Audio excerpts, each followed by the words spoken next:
এটা আল্লাহ পাকের বিধান।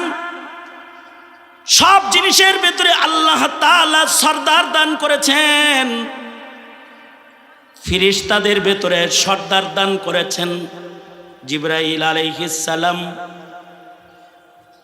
আল্লাহ তাআলা নবীদের ভিতরে সর্দার দান করেছেন সাইয়্যিদুল মুরসালিন আকায়ে নামদার তাজদার মদিনা মুহাম্মদুর রাসূলুল্লাহ সাল্লাল্লাহু আলাইহি ওয়াসাল্লাম সাইয়্যিদুল মুরসালিন। তিনি মুরসালিনদের সর্দার। ঘরের ভেতরে সর্দার ঘর দান করেছেন বাইতুল আতিক। পাহাড়ের ভেতরে সর্দার পাহাড় দান করেছেন। সাফা মারওয়া নূর সুর তুর সর্দার পাহাড়ের নাম। দামি দামি পাহাড় দান করেছেন। পাথরের ভেতরে সর্দার পাথর দান করেছেন হাজারুল আসওয়াদ, মাকামে ইব্রাহিম। জমিনের ভেতরে সর্দার জমিন দান করেছেন। সব জমিনের দাম বেশি না, মসজিদের জমিনের মেলা দাম। যেগুলো আল্লাহর ঘর জান্নাতের বাগান সেগুলোর অনেক দাম। জমিনের ভেতরে প্রথম মসজিদ কাবা মসজিদ, মসজিদুল হারামের জমিনের আলাদা দাম। ও জমিন সর্দার জমিন। ও জমিনে কেউ যদি একটা নেকি করে লক্ষ গুণ সব আমল নামায় জমা হয়ে যায়। সর্দার জমিন এক রাকাত নামাজ পড়লে লক্ষ রাকাতের সব জমা হয়ে যায়। হুদুদে হারাম মক্কাতুল মুকাররমা মদিনাতুল মুনাওয়ারা সর্দার আমির যেহেতু আছে উজিরও আছে। মদিনাতুল মুনাওয়ারার জমিনেরও বড় দাম। মদিনার মসজিদের নামাজ পড়লেও এরকম বহুগুণ সওয়াব বৃদ্ধি হয়ে যায়। আল্লাহর রাসূল সাল্লাল্লাহু আলাইহি ওয়াসাল্লামের কবর ওখানে আছে, যে কবরটা আবার সর্দার কবর। দুনিয়ার কোনো কবরের জন্য সফর করা জায়েজ নাই, কিন্তু শুধুই মাত্র কবর জিয়ারতের জন্য কবর কেন্দ্রিক সফর করার ইজাজত শরীয়ত ইসলামে নাই। কিন্তু সর্দার কবর মদিনাতুল মুনাওয়ারায় ঘুমায় থাকা হায়াতুন নবী যে কবরে শুয়ে আছেন, এই কবরের দিকে কেউ যদি সফর করে যায় সে মকবুল মঞ্জুর হয়ে যায়। রাসূলের রওজায় আথার পর্যন্ত যায় যদি নবীর কবরের সামনে দাঁড়ায়া যায়, আল্লাহর রাসূল বলেন মান যারা কবরি ওয়াজাবাত লাহু শাফাআতি। আমার কবরের পারে যে এসে জিয়ারতে দাঁড়ায়া যাবে, তার দাঁড়ানোর সাথে সাথে আমি নবীর পরে তার জন্য শাফাআত করা ওয়াজিব হয়ে যায়। কবরের ভেতরে যেমন সর্দার কবর আছে, ওরকম রাতের ভেতরে সর্দার রজনী আছে। লাইলাতুল কদর ওয়া লায়ালিন আশর ওয়া লাইলাতুন নিসফি মিন শাবান, এগুলো সর্দার রজনীর নাম। এই রজনীগুলোকেও আল্লাহ তাআলা সর্দারি দান করেছেন। দিনের ভেতরে সর্দার দিন আছে। ইয়াউমুল জুমআহ সাইয়্যিদুল আইয়াম, ইয়াউমুল আরাফা সর্দার দিবস আল্লাহ তাআলা দান করেছেন। কিতাবের ভেতরে সর্দার কিতাব আছে, তার নাম কোরআন।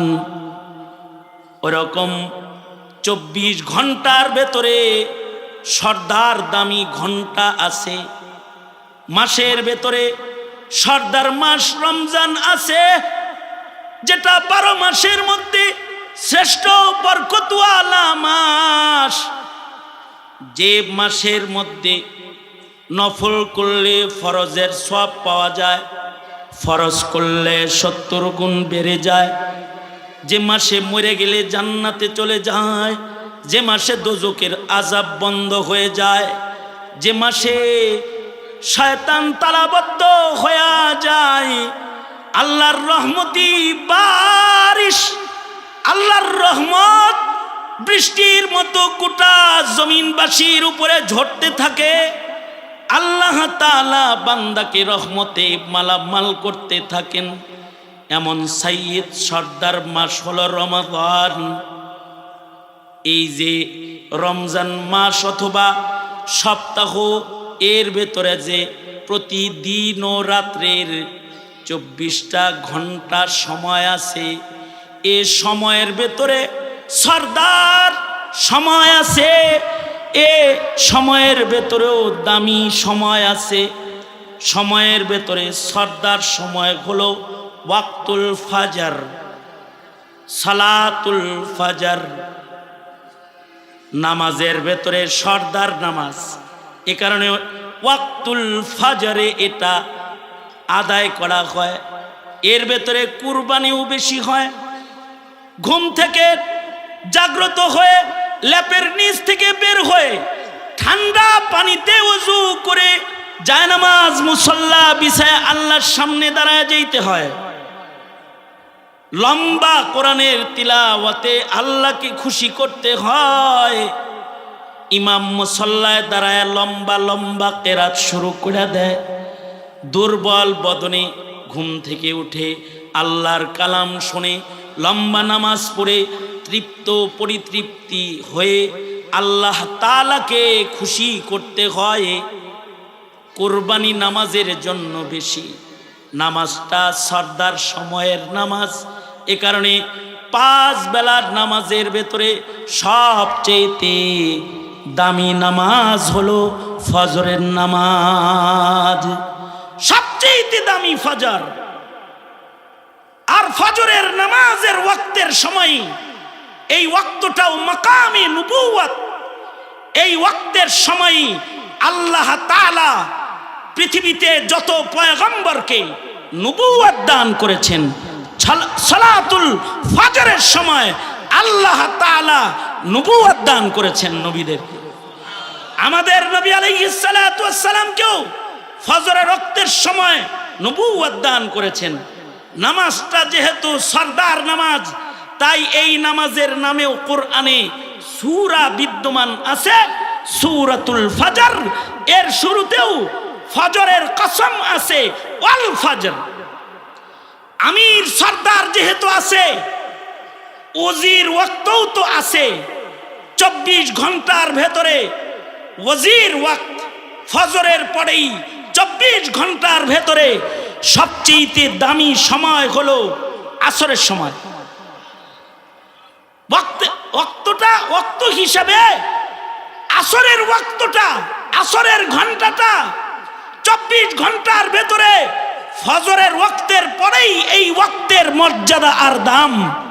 এ কারণেই ফজরে নবুওয়াতি আল্লাহ তাআলা দান করেছেন বটে, কিন্তু আসরের মাধ্যমে আল্লাহ তাআলা বান্দাদেরকে ভেলায়াত দান করেন। আসরের সময় ভেলায়াত বন্টন হয়। এই কারণেই ওলি বুজুর্গদের কাছে আসরের সুন্নতের অনেক দাম। এ কারণেই কুতবুদ্দিন বখতিয়ার কাকি রহমাতুল্লাহ আলাইহি উনি চাইতেছিলেন যে উনার জানাজাটা একটা ওলি বুজুর্গ পড়াক, এটা উনি চাইতেছিলেন। ওলি বুজুর্গ জানাজা পড়াবে, সেই ওলি বুজুর্গটা যে ওলি বুজুর্গ, এইটা নির্বাচন পদ্ধতিটা কি হবে যে উনি ওলি? কুতবুদ্দিন বখতিয়ার কাকি রহমাতুল্লাহ আলাইহি উনি মৃত্যুর আগে ওসিয়ত করলেন, আমার জানাজা যিনি পড়াবে তার ভেতরে যে সকল গুণ থাকতে হবে, যেই গুণগুলো থাকলে আমার জানাজা পড়াতে পারবে, ইমাম হতে পারবে, তার ভেতরে একটা গুণ হলো আসরের 4 রাকাত সুন্নত বালেগ হওয়ার পর থেকে আমার জানাজা পর্যন্ত যার কাজা নাই, জীবনে চোখে পরনারী দেখে গুনার চিন্তা করে নাই, বালেগ হওয়ার পর থেকে আমার জানাজা পর্যন্ত তাকবীরে উলা ছাড়ে নাই, এমনকি বালেগ হওয়ার পর থেকে আমার জানাজা পর্যন্ত আসরের নামাজ তো তাকবীরে উলা তো ছাড়ে নাই, আসরের সুন্নত জীবনে এসে কাজা করে নাই। এমন মানুষ যদি জানাজার মাঠে পাও তারে দিয়া জানাজা পড়ায়া দিবা, আর যদি না পাও তাহলে বিনা জানাজায় কবর দিয়া দিবা। যখন শর্তগুলো উচ্চারণ করা হলো, দিল্লির সুলতান শামসুদ্দিন আলতামাস রহমাতুল্লাহি আলাইহি তিনি জানাজা পড়ানোর জন্য সামনে আগায় গেলেন। একজন শাসক, কিন্তু তার জীবনে আসরের নামাজ তো কাজা নাই, তার জীবনে আসরের সুন্নতটাও কখনো কাজা হয় নাই।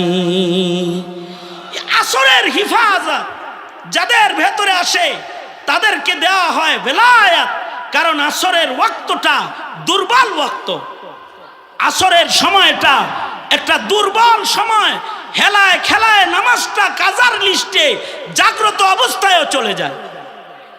ঘুমন্ত অবস্থায় একটা নামাজ বেশি কাজা হয়, সে নামাজের নাম সালাতুল ফাজর, আর জাগ্রত অবস্থায় যেই নামাজটা বেশি কাজা হয় সে নামাজের নাম হলো সালাতুল আসর। নাম সে হেমায়তপুর, ওখানে নামাজ পড়লেই ওয়াক্ত মতো পড়া হয়ে যেত। মনে মনে চিন্তা করছে যাই বাসায় যাই হাত মুখ ধুইয়া পড়ি গা, রাস্তায় এসে দেখে এনে জাম লাগছে আলমনগর, আর ঢুকতে পারতেছে না। এখানে বসে বসেই এত সময় চলে গেছে যে তার আসরের সময় চলে গেছে, মাগরিবের আজান হয়ে গেছে। চিন্তা করছে বাড়ি যেয়ে নামাজটা পড়ি, ঘরের দরজা খুলে ঘরের ভেতরে প্রবেশ করেছে, আর ছেলেটা দাঁড়ায় রইছে, আদর করে বাপের দরজা খুলে দিতে আইছে। হের চেহারা আছে উপরের দিকে, নিচের দিকে তো না, এমন ভাবে ধাক্কা দিছে, ধাক্কা দিয়া বাচ্চার মাথা ফাটাইছে। এবার নামাজ পড়া বাদ দিয়া বউয়ের বকা খাইতে গিয়া এবার বাচ্চা লয়ে দৌড়ায় ফাটা মাথা সিলাই করতে নিচে আইছে। আসরের নামাজটাই শেষ। চিন্তা করছিল ঘরে পড়বে, কিন্তু সামান্য অবহেলার কারণে তার নামাজটা সহসা জাগ্রত অবস্থায়ও কাজা হয়ে যায়। এমন একটি দুর্বল ওয়াক্তের নামাজের নাম হলো সালাতুল আসর, কিন্তু দাম হইল এত, যদি কেউ সালাতুল আসর পড়ে তাকে আল্লাহ তাআলা বেলায়েত দান করে। আসরের হিফাজতের মাধ্যমে বেলায়েতের মাপকাঠি বন্টন হয়। আল্লাহু আকবার কাবীরা। আসর বড় গুরুত্বপূর্ণ। হতে পারে আল্লাহ তাআলা আসরের কসম খেয়েছেন। আর একটা কথা, চমৎকার কথা, আশরাফ আলী থানভী রহমাতুল্লাহ আলাইহি বলেছেন। উনি বলেন যে আল্লাহ তাআলা আসলে আসরের কসম করে মানুষকে আসরের নামাজ দেখতে বলে নিজের জীবনকে আসরের সাথে তুলনা করতে বলেছেন। তার মানে হলো অবহেলা করলেই যেমন হেলায় খেলায় তোমার আসর কাজা হয়ে যায়, তুমি অবহেলা করলে হেলায় খেলায় তোমার জিন্দিগির বাণিজ্য করার সময়টাও হঠাৎ করে হারায়া যাবে। আসর যেমন হঠাৎ করে বেলা ডুবে শেষ হয়ে যায়, মৃত্যু এসে হঠাৎ করে কিন্তু তোমাকে আজরাইল নিয়ে তোমার জীবন মেলা ভেঙে দিবে। তখন কিন্তু আর বাজার সদাই করার সময় পাবে না। তার মানে হলো আসরের নামাজ গুরুত্বপূর্ণ নামাজ। তো হইতে পারে আল্লাহ তাআলা আসরের নামাজের কসম খাইছেন, আবার হতে পারে না সময়ের কসম খেয়ে মানুষকে সময়ের মূল্যায়ন করতে নির্দেশ করেছেন। হে মানুষ, তোমরা তোমাদের হায়াতের মূল্যায়ন করো। আমরা এখানে যারা আসছি, আমাদেরকে যে আল্লাহ হায়াত দান করেছেন, এইটার মূল্যায়নের মাধ্যমে হয়তো আমরা জান্নাতে চলে যাব, আর অবমূল্যায়ন করলে ক্ষতিগ্রস্ত হয়ে দোজখে চলে যাব। যদি আমরা এর মূল্যায়ন করি তাইলে আমরা হব শ্রেষ্ঠ জান্নাতি মেহমান, আর যদি অবমূল্যায়ন করি তাহলে যেতে হবে দোজখের গর্তে, জাহান্নামের আগুনের ভিতরে। সুতরাং হায়াতের সময়ের মূল্যায়ন করো ভাই। কসম করে আল্লাহ তাআলা হায়াতের মূল্যায়ন করতে বান্দাকে নির্দেশ করেছেন। হতে পারে, কারণ 1 সেকেন্ড হায়াতেরও অনেক দাম। 1 সেকেন্ড হায়াতের অনেক দাম। 1 সেকেন্ড হইতে পারে হায়াতটা, এইটার অনেক মূল্য, এটার অনেক দাম। জন্মের পরে যদি কোনো বাচ্চা 1 সেকেন্ড হায়াত পায়, সে জান্নাতি বান্দা হিসেবে গণিত হয়ে যায়। মানে জন্মের পরে খালি কান্নার আওয়াজটা পাইছে আর মরে গেছে 1 সেকেন্ড, কিন্তু এই 1 সেকেন্ডের কারণে সে কাফনের কাপড় পাবে। বাচ্চা যদি মেয়ে হয় 5 কাফন পেয়ে যাবে, ছেলে হলে 2-3 কাফন পেয়ে যাবে। দ্বিতীয় নাম্বার, তাকে জানাজা দেয়া হবে, তাকে পুত পবিত্র করে গোসল দিয়ে তাকে মুসলিম জান্নাতীর আকৃতি, তাকে সুসজ্জিত করে তাকে জান্নাতের বাজার কবরস্থানে নবীর দলে নামায়া দেয়া হবে। বিসমিল্লাহি ওয়া আলা মিল্লাতি রাসূলিল্লাহ। বিনিময়ে মাত্র একটা কান্নার আওয়াজ, 1 সেকেন্ডের একটা হায়াত। যদি 1 সেকেন্ড হায়াতের মূল্য এত হয়, তাহলে আমার 50 বছরের মূল্য কত, আপনার 60 বছরের মূল্য কত, আর একজনের 80 বছর হায়াতের মূল্য কত, আর 30 বছর 25 বছরের যুবক যুবতীদের হায়াতের মূল্য তাইলে কত? এই হায়াতের তো দাম আছে। এইটাকে অবহেলা করলে ক্ষতিগ্রস্ত। কারণ সেকেন্ডে সেকেন্ডে সবার হায়াত বরফের চাকার মতো ছোট হইতেছে, এটা কমে যাইতেছে। জীবন ক্যাপিটাল, আখিরাত বাণিজ্যের মূলধন সেকেন্ডে সেকেন্ডে ছোট হইতেছে, আমাদের হায়াত কমতেছে। যদি অবহেলা করি তাহলে হঠাৎ করে আজরাইল সামনে আসবে আর বাণিজ্য করার রাস্তা ভেঙে যাবে। হায়াতের মূল্যায়ন করো। আল্লাহ তাআলা কসম করে সকলকে হায়াতের মূল্যায়ন করতে বলেছেন। সবাই চায় হায়াত, সবাই বাঁচতে চায়, আপনারাও বাঁচতে চান। আজকে যদি কোনো কোম্পানি ঘোষণা দেয় হায়াত বড়ি বানাইছি, খাইলেই হায়াত বাড়বো, সব ভাত না খায় আমি বড়ি খাইবেন কিনা? হায়াতের এত মূল্য, হায়াত এত আকর্ষণীয়। এ বুড়া থুরথুরা 98 বছর বয়স, হেরেও যদি জিগান যে কি আরো কি থাকতে মনে চায়, সেও বলবে সেঞ্চুরিটা পুরা হইলে ভালো হইতো। অথচ চোখে দেখে না, কানে শোনে না, তার হাত কাজ করে না, তার পা কাম করে না, এরপরেও এই বুড়া থুরথুরা এইটাও বাঁচতে চায়। হায়াত এত আকর্ষণীয় এক বস্তু। কিন্তু আল্লাহর রাসূল সাল্লাল্লাহু আলাইহি ওয়াসাল্লাম সব সময় আরজালে উমর থেকে পানাহ চেয়েছেন। আল্লাহর রাসূল বলেছেন, এত লম্বা হায়াত আল্লাহ আমার দরকার নাই, যেই হায়াত আইলে চোখ কান নাক কান সব অচল হইয়া বিছনায় পড়ে থাকবো, এরকম হায়াত থেকে তোমার কাছে পানাহ চাই। আল্লাহর রাসূলের এই দোয়া আল্লাহ কবুল করেছেন। নবীজির হায়াত মাত্র 63 বছর, আবু বকরের হায়াত 63, উমরের হায়াত 63, ইমাম বুখারী রহমতুল্লাহি আলাইহির হায়াত 63। তবে 63 বছরের হায়াতে আল্লাহর রাসূল মাত্র 23 বছরের মেহনতে আমাবর্ষার অন্ধকারের জাহিলি সমাজকে খায়রুল কুরুনের আলোক বাতি দিয়ে আলোকিত করে তারপরে কবরে চলে গেছেন। মাত্র 23 বছর, 23 বছরে সারা দুনিয়া আলোকিত করে গেছেন। হায়াত বড় আলোকিত, হায়াত বড় দামি হায়াত, যে এই হায়াতের দ্বারায় সারা দুনিয়ায় একাত্মবাদ খোদার হুকুমতকে কায়েম করার রাস্তা আল্লাহর রাসূল তৈরি করে গেছেন। মাত্র 23 বছরের হায়াতে, বেশি সময় লাগে নাই।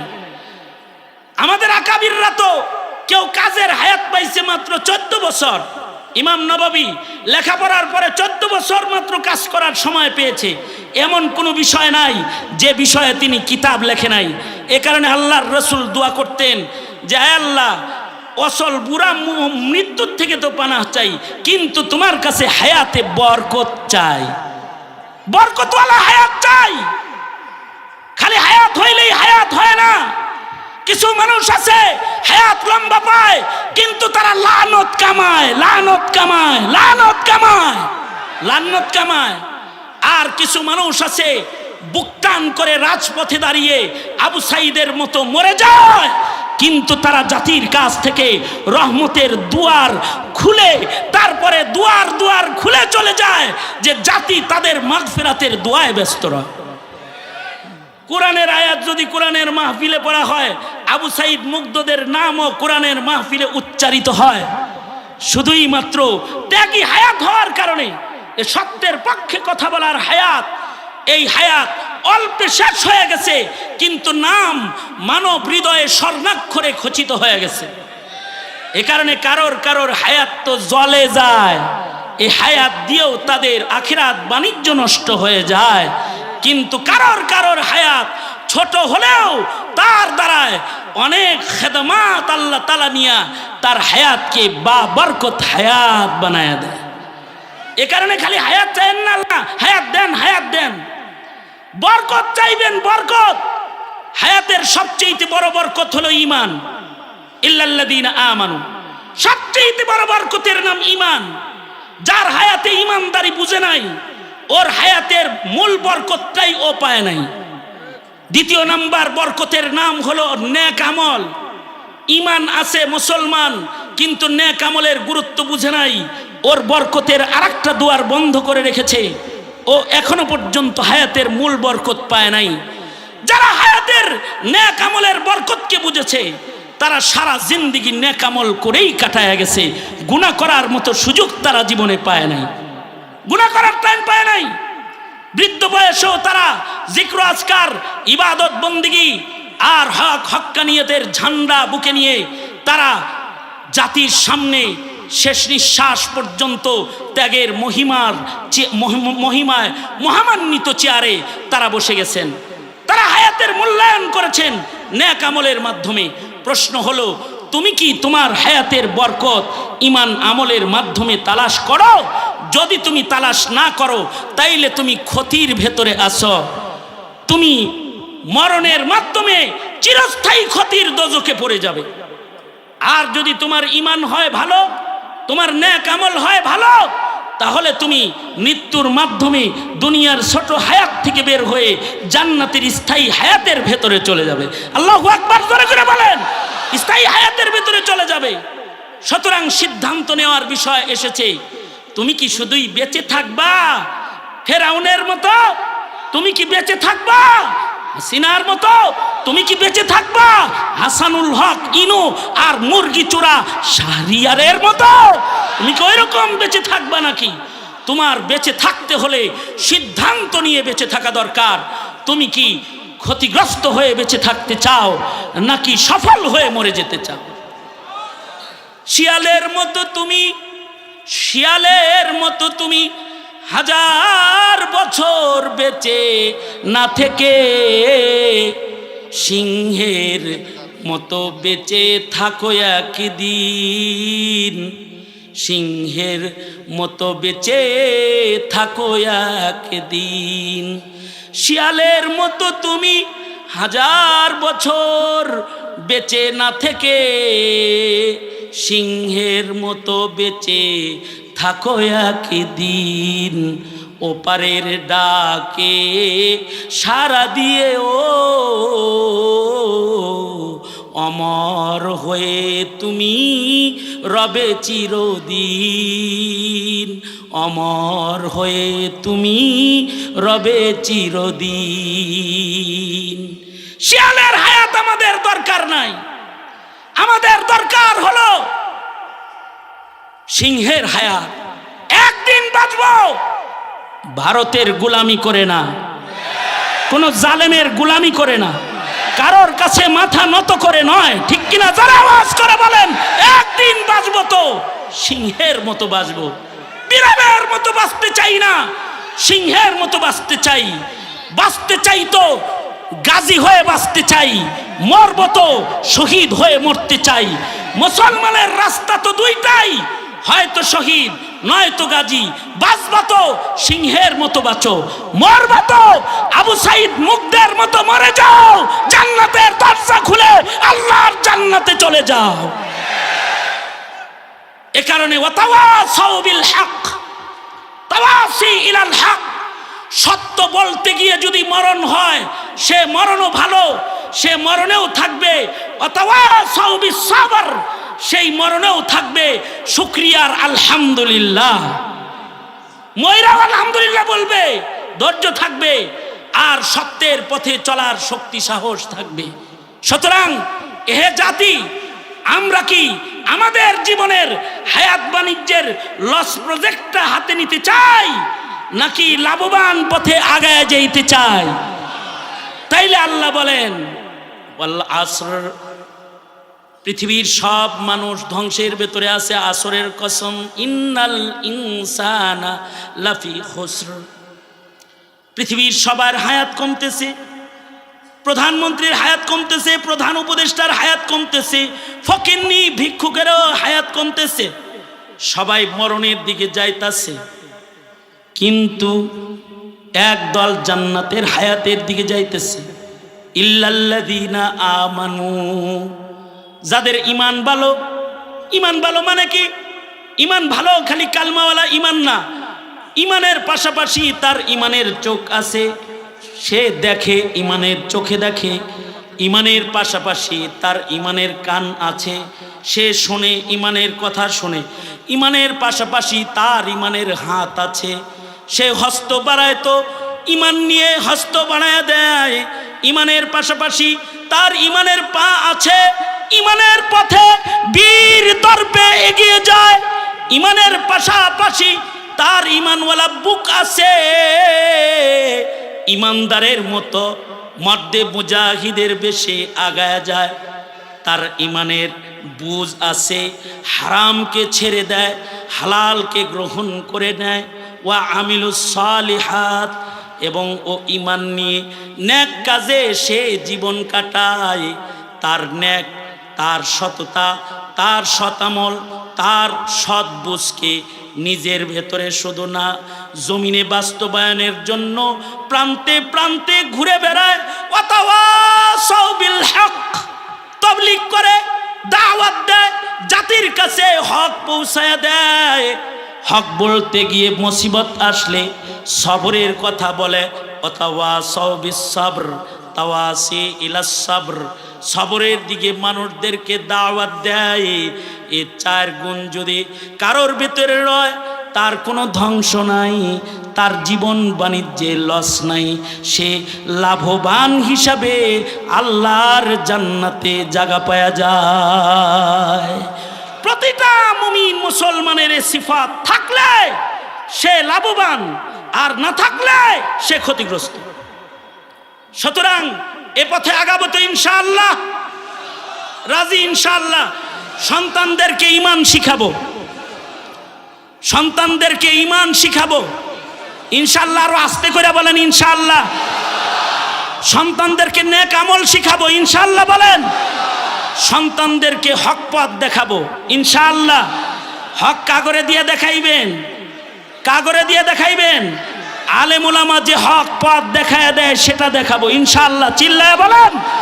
সুতরাং আলেম ওলামা যেখানে, আলেম ওলামা নাই যেখানে, আলেম ওলামা যেখানে, আলেম ওলামা নাই যেখানে, আমরা আছি সেখানে। এটাই কথা, এটাই শপথ।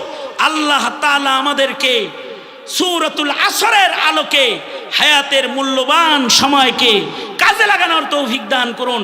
এলাকার মানুষ এখানেই থাকি, কোনো সময় যদি ওয়াজ শুনতে মনে চায় বাইরে বললেই হইব খালি, তাহলে মসজিদে বসায় দিব, আবার কিছু কথা হবে। প্যান্ডেলও লাগবে না, মাইকও লাগবে না, মাইক রেডি, প্যান্ডেল রেডি, এসিও রেডি, বয়া পড়বেন, আমিও রেডি। সুতরাং আজকে আমি আর আমার ভাইয়ের সময়ে দখল না দেই। আমি এ পর্যায়ে মাহফিলটাকে বেশি টেনে লম্বা করার দিকে আগাচ্ছি না। আমি এই মুহূর্তে এই আলমনগর, এই আলমনগরটা আসলে তো আলিমনগর। এখানে আলেমরা বসবাস করে, এখানে আলেম গড়ার কারখানা আছে, নারীদেরকে আলেম গড়ার জন্য মাদ্রাসা আছে। মাদ্রাসা আপনারা জানেন এই এলাকার মেয়েরা পড়ে এখন খুব শৃঙ্খলার সাথে। এখানে কলেজ এখানে পরিচালিত হচ্ছে। এখানে তিনটা মাদ্রাসা এই ক্যাম্পাসের ভেতরেই আছে। ওইদিকে উচ্চতর শিক্ষার জন্য ইফতা ইফতা বিভাগ একটা আছে এখানে মাদ্রাসাতুল আবরার, আবার আমার ওখানে ইফতা বিভাগ আছে, কিতাবখানা আছে, এখানে খানকাহি নিজাম আছে। কারোর যদি শিখতে মনে চায় যাইবেন, আর কারোর যদি খটকা লাগে জিগাইবেন, যায়া জিগাইবেন কোনো কিছু খটকা লাগলে খটকা সহ এদিক সেদিক চলেন না।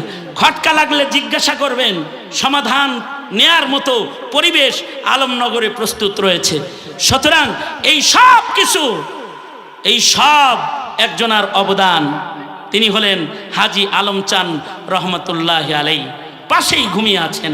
আল্লাহ চাচাজিকে জান্নাতের উঁচু মাকাম দান করুক, আমিন বলেন। অল্প হায়াতেই সুস্থ অবস্থায় সব নেকির কাম করে চলে গেছেন গা, জনসেবামূলক কাজ করছেন। আমাকে জোর করে এখানে এনে এই যে নিজের সন্তানদেরকে বলছেন এটা আমার ছেলের মতো, আমি ছেলে বানাইছি, ওরে এখানে থাকবে, দেখভাল করবি। খালাম্মা এখনো এই কিছুদিন আগেও আমাকে ডেকে নিয়ে কয়, বাবা তুমি এটা করো, তুমি আমার ছেলে।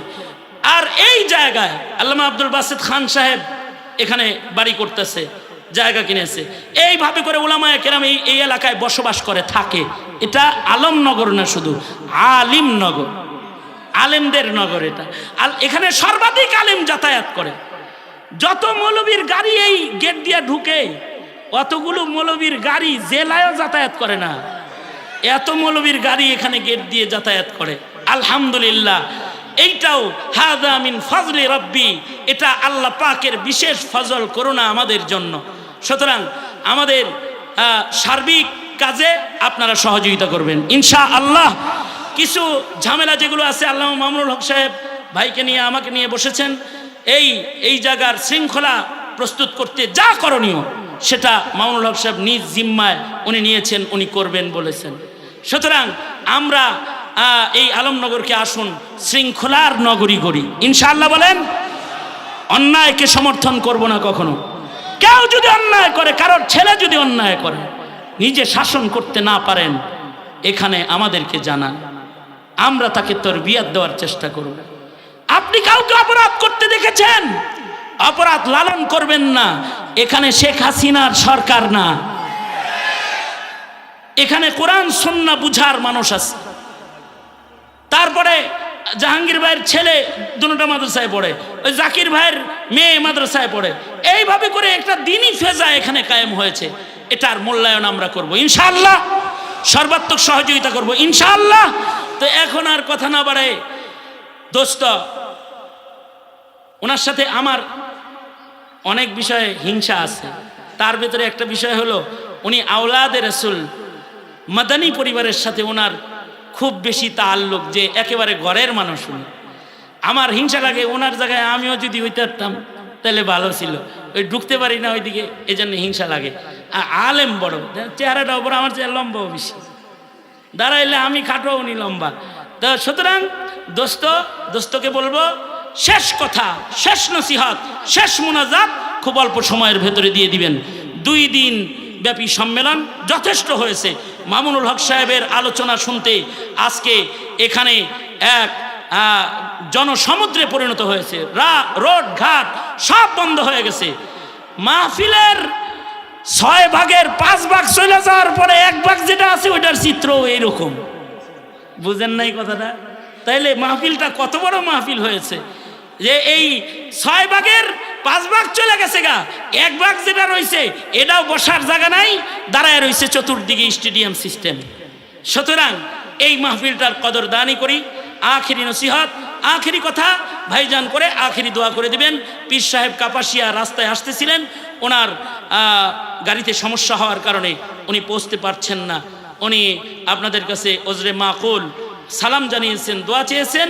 আগামী সপ্তাহে উনি আসবেন, জাহাঙ্গীরের বাসায় মেহমান হবেন, এটা জানিয়েছেন। আর যেহেতু আর কোনো মেহমান নাই, তা ইনি আউয়াল ইনি আখের, আমি তো ঘরে, ইনি আউয়াল ইনি আখের, ইনি শেষ কথা বলবেন। এবং মুফতি হাবিবুল্লাহ মাহমুদ কাসিমি দামাত বারকাতুহুম আজকের 2 দিন ব্যাপী সম্মেলনের শেষ মোনাজাত পরিচালনা করবেন। আল্লাহ তাআলা হযরতকে নেক হায়াত বাড়ায় দেখ, আমিন বলেন। আমি কিন্তু জেলখানায় একসাথে ঢুকছি 2 জন আমরা। উনি ইমাম, আমি মুক্তাদি, উনি হাফেজ সাহেব, আমি গায়রে হাফেজ। রোজার মাসে ঢুকছি, তারাবি উনি পড়াইছে, আমি পড়ছি। জেল জীবনের বহু স্মরণীয় স্মৃতি ভাইজানের সাথে আছে। আল্লাহ তাআলা কবুল মঞ্জুর করেন, আমিন। আল্লাহ তাআলা এই মাহফিলকে কবুল করেন। জাহাঙ্গীর ভাইয়ের জন্য সবাই দোয়া করেন। মনির ভাই, জাকির ভাই, এই যে ভাই বেরাদার আছে সবার জন্য আমি দোয়া চাইতেছি। 4 জন আপা আছে, ওনাদের জন্য দোয়া চাইতেছি। আল্লাহ ওনাদের ঘরে সহি পর্দার পরিবেশ কায়েম করে দেয়। চিল্লায় জোরে বলেন আমিন। ঘরে আল্লাহ তাআলা সার্বক্ষণিক ইবাদতের পরিবেশ চালু করে দেয়। আলহামদুলিল্লাহ 80% ডেভেলপ হয়ে গেছে আলহামদুলিল্লাহ। বাকি 20% ছেলেপেলেরাও যা আছে এগুলো সব হয়ে যাবো গা ইনশাআল্লাহ। আল্লাহ তাআলা এই বংশের ভেতরে আল্লাহ তাআলা নেককারের সিলসিলা জারি করুক, আমিন। এই আলমনগরের প্রত্যেকটা ভাড়াটিয়া অথবা বাড়িওয়ালা অথবা ফ্ল্যাট মালিক, ব্যস্ততার কারণে আপনাদের সাথে দেখা করতে পারি না, তাছাড়া আমারও মন চায় ভাইজানের সাথে লয়ে আপনাদের সবার কাছে যাই। তাই আপনাদের বাসায় যেহেতু যে আপনাদের খবর নিতে পারি না, ক্ষমা সুন্দর দৃষ্টিতে দেখবেন। কখনো ফুরসত হলে একটু 14 নম্বর রোডে আসবেন। 14 নম্বর রোড, কোরআন শরীফের 114 সূরা না, মানে মাদ্রাসাটাও 14 সূরা বরাবর 14 নম্বরে আছে। ফাঁক হইলে যাইবেন, মৌকা হইলে একটু মোলাকাত করবেন, কথা বলবেন, আমাকে ভুল হলে শাসনও করবেন, আর আমার কাছ থেকে ভালো কিছু নেওয়ার হলে নিবেন। এখানে প্রতি মাসে খানকা হয়, খানকাহি নিজামে শামিল হবেন, এ আশাবাদ ব্যক্ত করে আমি আমার কথা এখানেই শেষ করছি। जो कुछ हुआ, হ্যাঁ, প্রতি মাসে দ্বিতীয় বৃহস্পতিবার ইসলাহি ইজতেমা হয়। ইংরেজি মাসের দ্বিতীয় বৃহস্পতিবার। ওখানে পীর সাহেব, বুজুর্গরা, মাশায়েখিনরা সব আসে, দোস্তরা সব ওলামা ইকরাম আসে, হাজার হাজার আলেম আসে, শত শত গাড়ি আসে। এই মাথার থেকে ওই মাথা পর্যন্ত গাড়ি রাখতে হয়। কিন্তু মক্কার মানুষ অনেক সময় হজ পায় না। আপনারা যেন এরকম না হন, যাইবে। দাওয়াত দিলাম, এ পর্যন্তই শেষ করছি। এই মাহফিল ম্যানেজমেন্টে আমাদের নিরাপত্তারক্ষীরা এবং ক্লাবের সদস্যরা, আমাদের ক্লাবের নাম কি, হ্যাঁ, টাইগার্স ক্লাবের হিলফুল ফুজুল সংগঠন ও টাইগার্স ক্লাবের যারা অক্লান্ত পরিশ্রম করেছে এই মাহফিলটারে সুন্দর করার লেগে, ওরা যে কি করে, কি থুয়ে কি করবো তাল পায় না শেষবেলা। এই সবাইকে আল্লাহ তাআলা উত্তম জাযা দান করেন, আমিন। দোস্ত এখন শেষ কথা বলবেন, শেষ মুনাজাত করবেন।